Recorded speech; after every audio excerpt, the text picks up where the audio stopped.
नमस्कार साथियों, का साथ सरकारी नौकरी 2.0 में दोस्तों एक लेख छपा है बीबीसी न्यूज़ हिंदी में। यहाँ पर देख लीजिए, इसकी खबर की पुष्टि को पूरा हम दिखाएंगे, इसीलिए मैं ऐसे वीडियो बना रहा हूँ कि आपको ये चीज़ें सारी चीज़ें पारदर्शी तरीके से समझ में आए। आउटसोर्सिंग सेवा निगम लिमिटेड क्या है और इसके बारे में काफ़ी सारी जानकारी इस लेख में बीबीसी ने इसको कवर किया है। चलिए यहाँ पे पहले हेडिंग देख लेते हैं। यूपी का आउटसोर्स सेवा निगम लिमिटेड क्या है, कॉन्ट्रैक्ट की नौकरियां अब ऐसे मिलेंगी।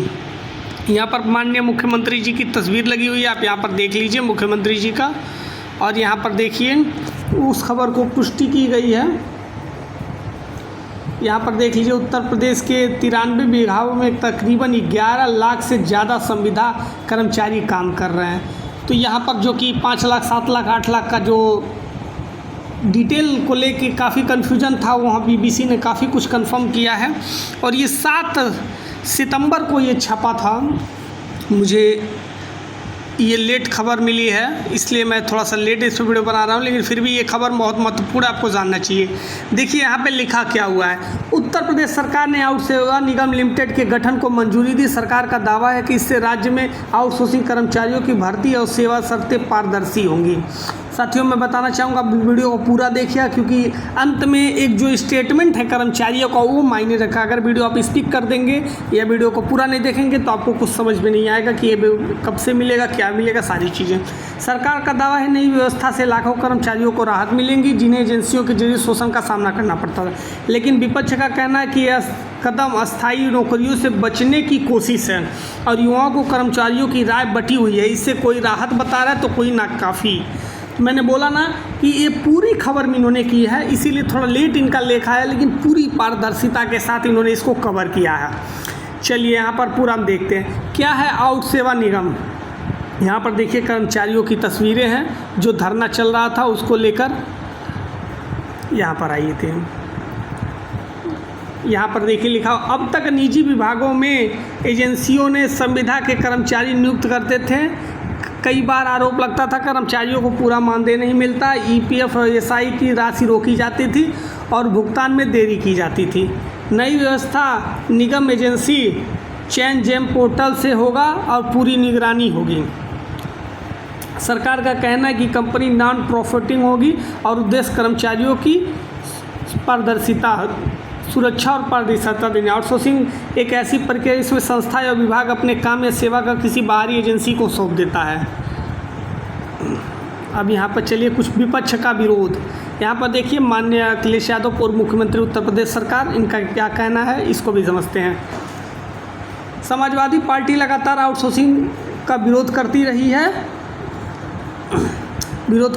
पार्टी के अध्यक्ष कह चुके हैं उनकी सरकार बनते ही यह पूरी प्रक्रिया ही खत्म कर दी जाएगी।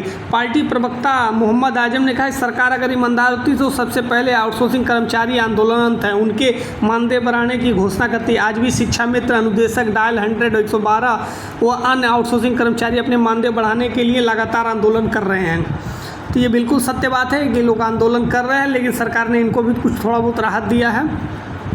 उन्होंने ये भी कहा है कि इसलिए घोषणा सिर्फ दिखावा है, जबकि आउटसोर्सिंग कर्मचारियों की असली हकीकत बड़ी भयावह है। हालांकि बीजेपी सरकार इस कदम को सही करार दिया है। बीजेपी ने कहा इससे पारदर्शिता बढ़ेगी। यहाँ पर देखिए समाजवादी पार्टी के प्रवक्ता जिन्होंने कहा सरकार अगर ईमानदार होती, जो मैंने पहले दिखाया है कि वेतन पहले उनका बढ़ाती है। चलिए, मोहम्मद आजम नाम है इनका। युवाओं और कर्मचारियों की राय, ये महत्वपूर्ण है। कर्मचारियों, जिन कर्मचारियों से बीबीसी ने पूछा उनकी राय देखिए। प्रयागराज में प्रतियोगी परीक्षाओं की तैयारी कर रहे राज बहादुर कहते हैं कि मुख्यमंत्री जी अस्थायी रोजगार यानी सरकारी नौकरी देने से बच रहे हैं।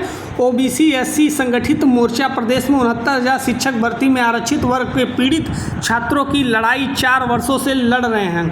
उनका कहना हम लोग अपनी नियुक्ति के लिए आंदोलनरत है, मगर योगी सरकार दलित और पिछड़ी युवाओं को अब तक न्याय नहीं दे पाई है। मतलब बिल्कुल सही बात है। 69,000 शिक्षक भर्ती का मामला देखिए, यहाँ पर देखिए न्यूनतम वेतनमान बढ़ाने पर कर्मचारियों को महंगाई में राहत मिले पर समय में इस पर ईसीएस और ईएफआई का भुगतान सीधे सरकार का आउटसोर्सिंग कर्मचारियों को वेतन और सभी कटौतियों पर नियंत्रण रहेगा। ऐसे में आउटसोर्सिंग कर्मचारी शोषण से बच सकेगा। ये कौन है? सादिक रजा आउटसोर्स कर्मचारी गोरखपुर, ये गोरखपुर से हैं, आप लोग इनको देख लीजिए, ये आउटसोर्सिंग कर्मचारी है, इनकी राय है। चलते हैं और लोगों से। गोरखपुर में आउटसोर्सिंग कर्मचारी सदक राजा कहते हैं सरकार का कदम आउटसोर्सिंग कर्मचारियों के हित पर सकारात्मक प्रभाव डालेगा। उनका कहना न्यूनतम वेतनमान बढ़ने से कर्मचारियों को महंगाई में राहत मिलेगी, पर समय पर ESI का भुगतान सीधे सरकार आउटसोर्सिंग कर्मचारियों के खाते में, सभी कटौतियों पर नियंत्रण रहेगा। ऐसे में आउटसोर्सिंग कर्मचारी शोषण से बच सकेंगे। एक महिला कर्मचारी ने नाम ना बताने की शर्त पर कहा पहले से वेतन कम मिल रहा है, इतने में खर्च चलाना मुश्किल है। ऐसे में सरकार जो वेतन का प्रस्ताव दिया वो नाकाफ़ी है। मतलब बहुत ऐसे विभाग थे जो शुरू में वेतन मिल रहा था, बाद में उनको थोड़ा बहुत वेतन कम कर दिया गया, उसको लेकर उन्होंने बोला। यहाँ पर देखिए सरकार का क्या कहना है। राज्य के वित्त मंत्री सुरेश खन्ना ने कहा है कि शिकायतें लगातार आ रही थी, कर्मचारियों को पूरा मानदेय नहीं दिया, इसी वजह से सरकार ने ये कदम उठाया है। यहाँ पर देख लीजिए, इनको आप नहीं पहचान रहे, अभी इनके बारे में हम बताएंगे। कागज़ पर योजनाएं चल रही हैं, लेकिन अभी तक संविदा पर काम कर रहे लोगों का कोई भविष्य नहीं है। उनकी नियमित रोजगार कैसे दिया जाएगा, कोई इसकी स्पष्टता नहीं। संविदा कर्मी की आयु सीमा निकल जाएगी तो क्या उन्हें आगे रोजगार कैसे मिलेगा, बड़ा प्रश्न है। ये सवाल उठाया है आलोक रंजन, पूर्व मुख्य सचिव उत्तर प्रदेश सरकार। ये उत्तर प्रदेश सरकार के पूर्व मुख्य सचिव रह चुके हैं, उन्होंने ये सवाल उठाया है सरकार से। नियोक्ता और वेतन व्यवस्था, सरकार के मुताबिक आउटसोर्सिंग कर्मचारियों की नियुक्ति 3 वर्ष के लिए होगी। वेतन हर माह से 1 से 5 तक सीधे बैंक खाते में जाएंगे। कर्मचारियों से 26 दिन सेवा ली जाएगी। नियम उल्लंघन की स्थिति में सेवा तुरंत समाप्त कर दी जाएगी। चयन प्रक्रिया और आरक्षण, यहाँ पर देखिए इंडियन एक्सप्रेस की रिपोर्ट के मुताबिक 93 विभागों में करीब 11 लाख आउटसोर्सिंग कर्मचारी काम कर रहे हैं। नई व्यवस्था के साथ सरकार पर लिखित परीक्षा संस्कृत करेगी। एनडीए के सहयोगी पार्टियां लगातार मांग करें एक आउटसोर्सिंग की नियुक्ति में आरक्षण मिले। अपना दल की नेता अनुप्रिया पटेल कई बार मुद्दा उठा चुकी हैं। सरकार के इस फैसले पर हमारे संघर्षों की जीत हुई है। यहाँ पर देखिए बहुत सारी चीज़ें। अब हम फाइनल निष्कर्ष पे आते हैं। देखिए अभी आउटसोर्सिंग सेवा निगम का माननीय मुख्यमंत्री जी ने कैबिनेट बैठक में आदेश बोल दिया, लेकिन अभी को लेके 1 सप्ताह बीत चुका है, लेकिन अभी तक इसके पे कोई क्लियरिटी रिपोर्ट नहीं है। इसलिए थोड़ा डाउटफुल चीज़ें हो रही हैं कि क्या सरकार इसको चुनाव तक खींच के ले जाना चाहती है, क्या करना चाहती है। क्योंकि बहुत सारी जानकारी के बाद BBC का लेख मिला है, जिन्होंने काफ़ी तक किया है कि कर्मचारियों में दोनों तरफ से एक तरफ असंतोष भी है और एक तरफ खुशी भी है, लेकिन जब तक ये धरातल पे नहीं आएगा तब तक ये एक बहुत बड़ा प्रश्न चिन्ह है। आप इसको किस नज़रिए से देखते, कमेंट बॉक्स जरूर करके बताइएगा। मिलते हैं नेक्स्ट वीडियो, तब तक के लिए जय हिंद, जय भारत।